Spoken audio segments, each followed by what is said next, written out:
En Martínez Grupajes y Mudanzas realizamos otros servicios que llamamos servicios complementarios, como por ejemplo la carga y descarga de contenedores marítimos.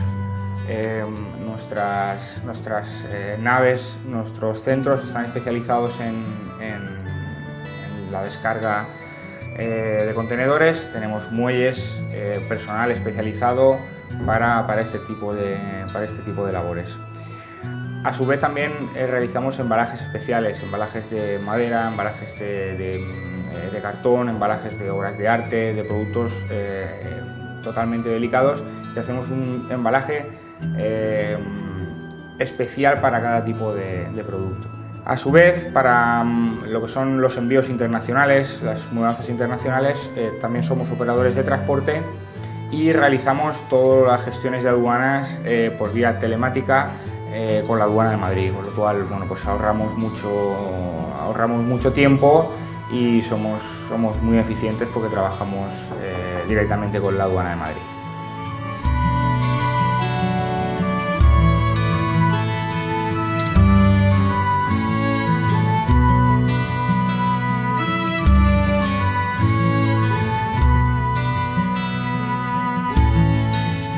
El guardamuebles es una de las actividades más importantes en las empresas de mudanzas. Por supuesto, todas nuestras instalaciones están aseguradas y protegidas contra incendios.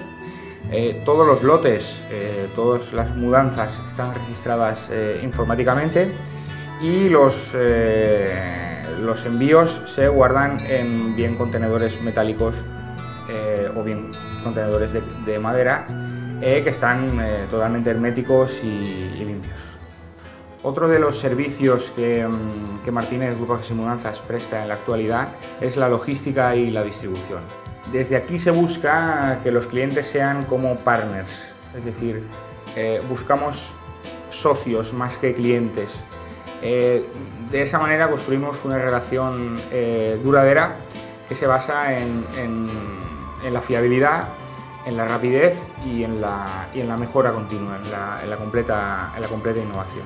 Nuestros socios, nuestros partners con nosotros pues están optimizando más sus recursos porque nosotros somos especialistas logísticos, por lo cual están ahorrando costes. Hay un aumento de la productividad en los procesos de distribución y pues también de alguna manera simplificamos lo que es la actividad logística, ¿no? Y esto también comporta un ahorro significativo de costes.